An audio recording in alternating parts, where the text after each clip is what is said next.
Assalamu alaikum. Today I'm here with another board game review, and today I'll be telling you that why you should play Mice and Mystics. Mice and Mystics is a adventure dungeon crawl game from Playdead Games, which comes in the same kind of series of games as Stuffed Fables. And after Mice and Mystics actually came the game Aftermath as well. Now I loved Aftermath, in which you were controlling some mice in a post-apocalyptic kind of world. It was not post-apocalyptic, but the humans had vanished from that world, and I love the mechanisms of that game. So when I got a chance to actually play, I love that game. So I thought, well, this is more famous Mice and Mystics game, and I found this game on sale. So I thought, well, I owe it to the game that I had the love for Aftermath, that I'm going to try Mice and Mystics as well, and maybe I will have the same level of enjoyment.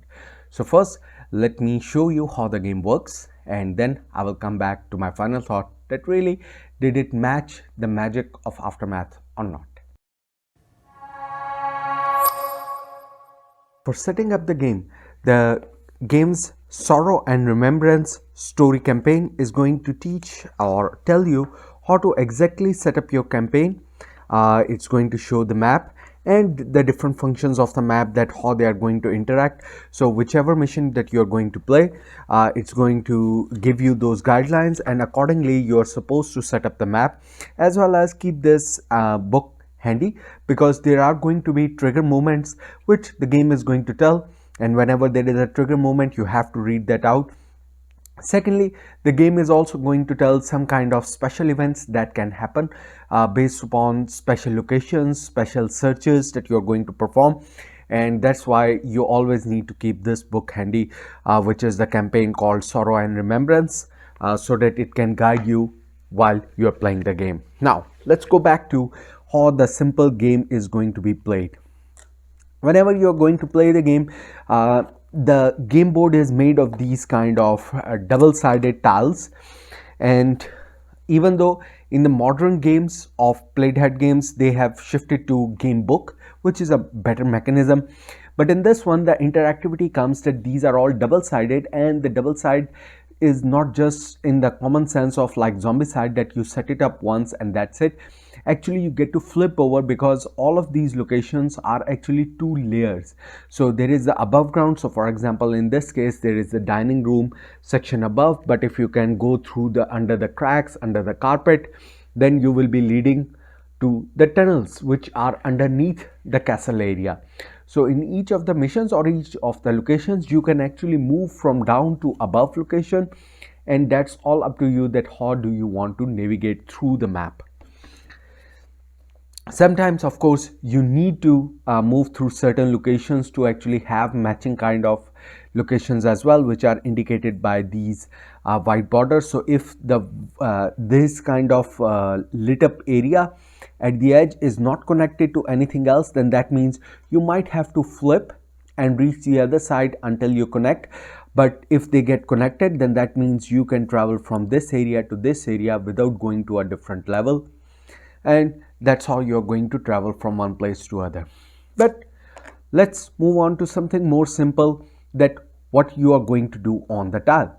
Each of these tiles is going to show you different kind of stone which forms kind of a grid, and each grid is going to carry 4 of your small figures. So for example, these are our heroes.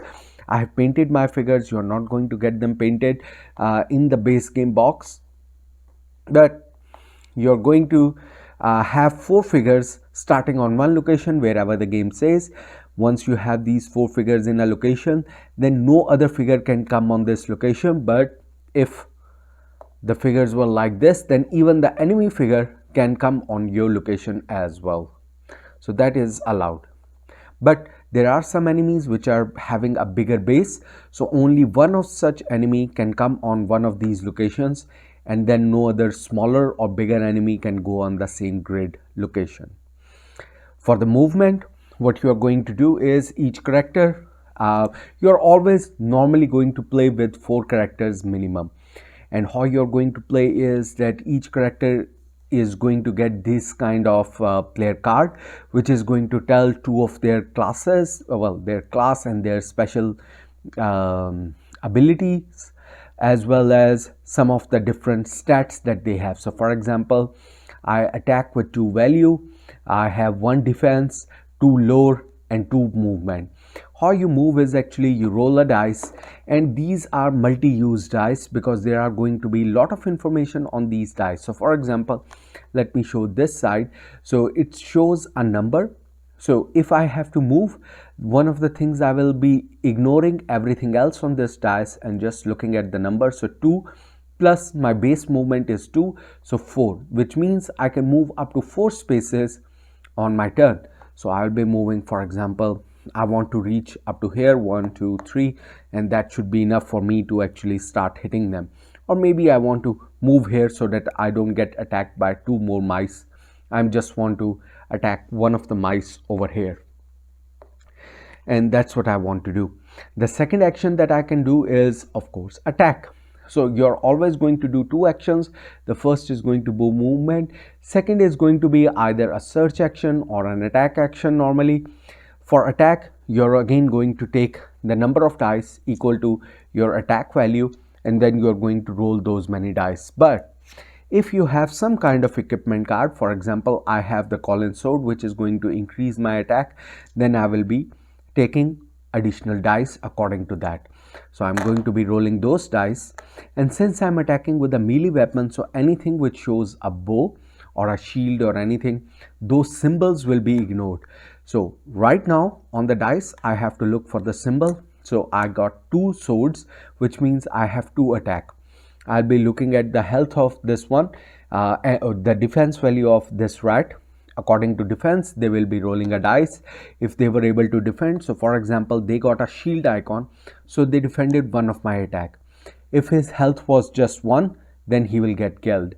If his health was, if it was a bigger enemy, and if its health was more, then they will get 1 damage, and we will show that damage using one of these health heart-shaped icon tokens. We'll place that to indicate it has now received 1 damage. And that's how simple attacking works. For your range characters, the attacking works in a similar kind of fashion. So for example, if I have this bow character, Lily, then she can, the range is infinite as long as they have a clear line of sight. And again, the rule book is going to tell all about the line of sight rules. So currently she will have the line of sight to anyone based upon the number of dice she will roll. If she is able to roll any kind of bows, then that determines what was the attack. If no bows were rolled, then the attack goes as a failure, that the bow never hit anyone. Now another thing that can come on these dice is these cheese.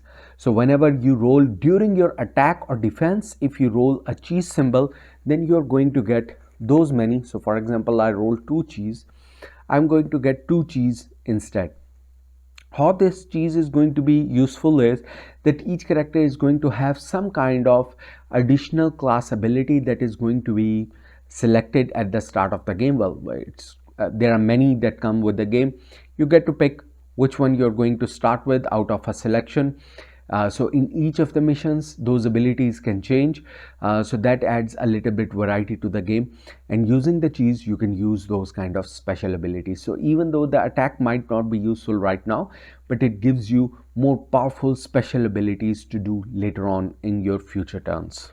So it never goes to full waste. Then each character is also going to have some kind of other equipment. So for example, I have for my character some of the armor, but using one of the search actions, if you don't want to attack, you can perform search, and then the game does come with a huge deck of searchable items where you can find more useful items that you can equip. Sometimes they will be useful for you, sometimes maybe they are not useful for your class, but maybe you want to keep it in a backpack and share it with someone else. These will have magical abilities, one-time abilities, which are scrolls. And sometimes it can be some kind of bad events as well. So a treachery event might come up, that the enemy has heard you and those are less, but those events can come up as well. So that's what the search deck is for. Now that's the basics of the game. How the turn initiative is going to be done is that each character that is going to play, so for example this is my player card, that will be selected, plus for this encounter whichever enemies are going to be there. So for example there is going to be a cave centipede which is in play, as well as there are some rat warriors which are in play. So there are cards for each type of enemy, and you're going to select which enemy is in play for this mission. So for example this is rat warrior, which is of course going to tell about their attack power, their defense power, and health as well. What you're going to do is, once you have all the cards for all the players, for all the enemies, you're going to shuffle all them up and then accordingly put them here randomly from top to bottom, which is going to indicate, I just placed one of mine, but of course all the characters will come, all 4 characters, and this is going to tell the initiative order. So for example, for now the cave centipede is going to take the first turn, then me, Colin, which is this red mouse, and then the rat warriors are going to take turn. If it is a group of warriors, then whenever the rat warrior card will come up, all the enemies will take their turn. And that's how the attacking and the movement on a tile works. What essentially you want to do on your turn is, of course, the game is going to give you different kind of objective, but mostly it will require you cleaning up areas, going from one location to the other, searching for something, rescuing someone, fighting someone bad, and well, for that you have to reach until the end location, and that's what you're trying to do. But to go from one location to other, you have to kill all the enemies that are going to be on one location. So essentially it becomes like a dungeon crawler in which you go in a location, kill the enemies, move to the next. As soon as these enemies are done, you move to a new location. Then what's going to happen is, as soon as you reach the new location, another encounter card will be opened, and based upon the current page which tracks the timer for the game is going to be revealed, you're going to see that what's the new enemies that are going to spawn for this one. The different game events are going to move this time tracker up. The mission objective, again the campaign book is going to tell you that when the end is going to occur, so you're going to place the end token on that particular page that tells the timer how much time, how much time you have to actually finish the game. And if it ever reaches the end and you are unable to complete your objective, you immediately lose. Another way that actually this end can be achieved is, or the enemies can win, is that just like you get cheese on rolling the dice, whenever the enemies are rolling the dice, you are attacking on enemy's turn or they are defending. If they get cheese tokens, then they can actually grab this kind of cheese as well, which goes on this cheese clock, around this cheese clock. And if this cheese wheel ever gets full, then what will happen is that means you have spent more time than what was required to actually get things done, and all the cheese will be removed, another encounter card will be opened up, and this will be bumped up even furthermore. So that can push you as well, that okay, the cheese counter is going up and up and up. The other rats are collecting cheese, which means you're wasting time. You're taking your time searching. For example, you're wasting your time searching around for the best loot rather than doing the objective itself, and accordingly you might be facing bigger troubles as you move on, because on the same space maybe you were now relaxed because you had killed every enemy, but bad things are going to happen. Moreover, if the timer track reaches the end and there are no enemies on the board, then the timer goes up as well. So the timer actually fastens up if there are no enemies on the board. That also mechanism pushes the game forward. Now, I've told you the main gist rules of the game, which seem very, very simple. But the problem with some of these rules is that even though the base rules of the game are very simple for kids to pick up, but for each scenario there are going to be, of course, additional rules that are going to come into play as well.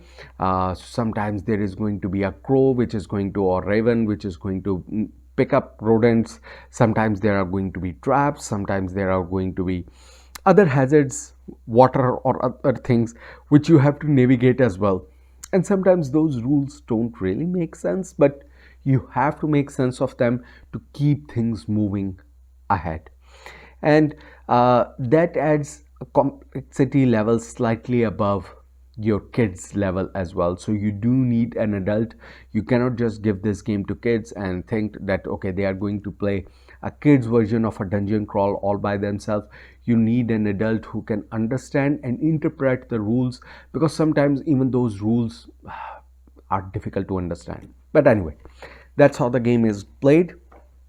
Nice components for the game.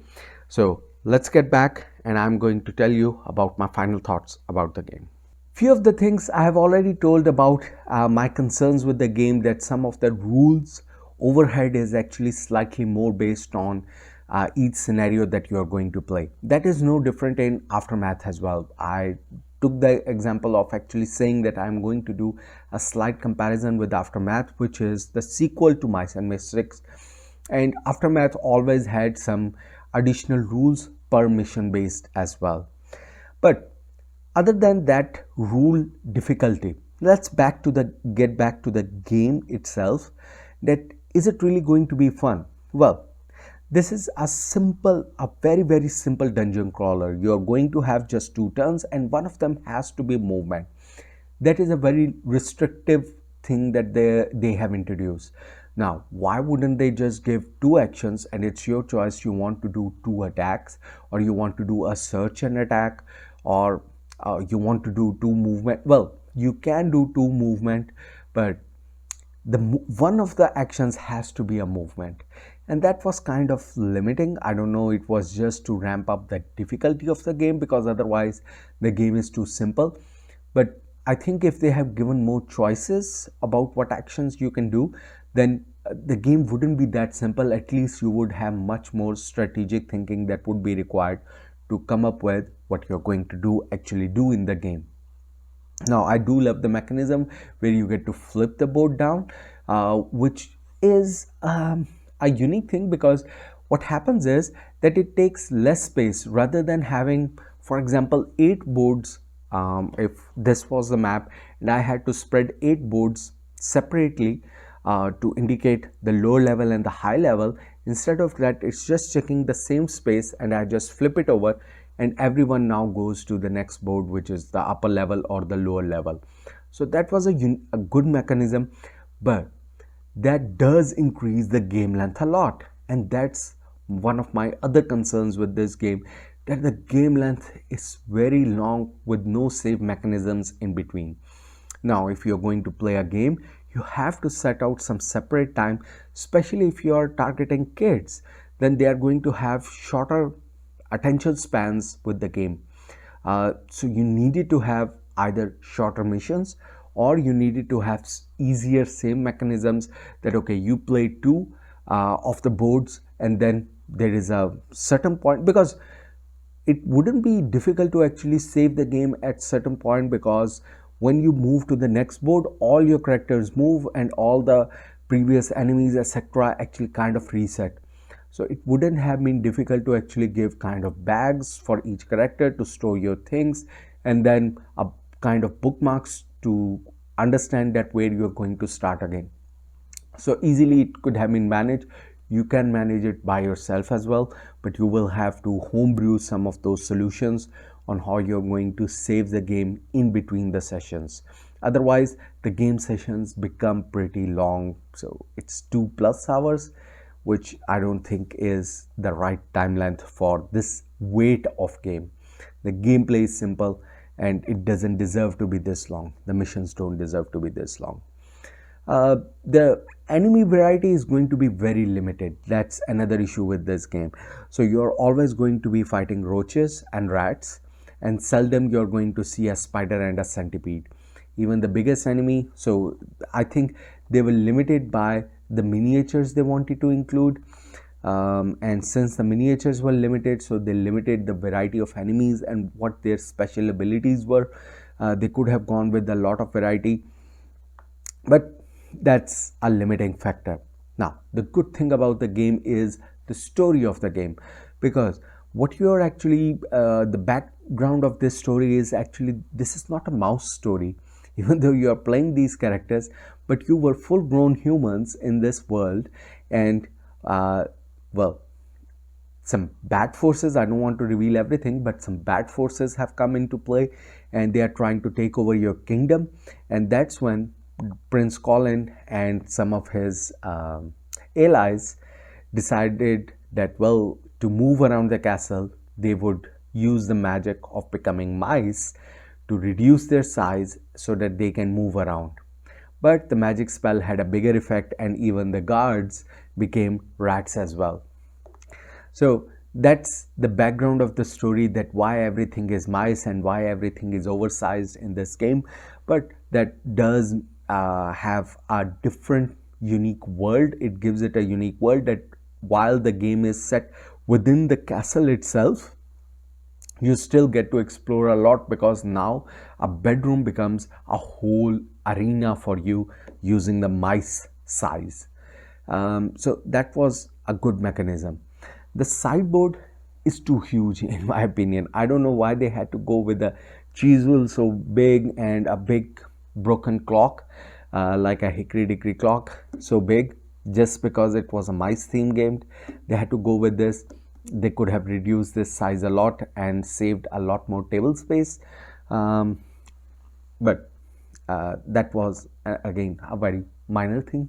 As long as you have table space, that board isn't going to give you any kind of bother. Now, overall, with all these disadvantages and very few advantage, would I recommend this game? No. If I had to prefer any game in the same kind of theme with the same kind of mice, I'll still say Aftermath was a much better game, because the gameplay mechanism in that one used card mechanism rather than just rolling dice and let's see what happens. That card mechanism was cool. You had to think about what kind of poker faces, poker hands you had to make your attacks effective. That was a good mechanism introduced in Aftermath. Going back to Mice and Mystics, this game mechanism feels outdated. It feels uninteresting. There are so many good dungeon crawlers available in the market. So I don't think that this is going to capture attention of the young ones, let alone the adults in the current market. So I will surely say that try some other game rather than Mice and Mystics, even though this is a darling game for many people, but maybe it's due to nostalgia. If you come back to it with a fresh set of eyes like I did, I didn't have any nostalgia factor for this. I had played the sequel of it and then came back, and I don't see the charm in this one, other than that it's mice themed. So that's my review of Mice and Mystics. Hopefully that tells you that whether you are still interested in the game or not. If you find that review useful, don't forget to give a thumbs up. That's it for me. Happy gaming.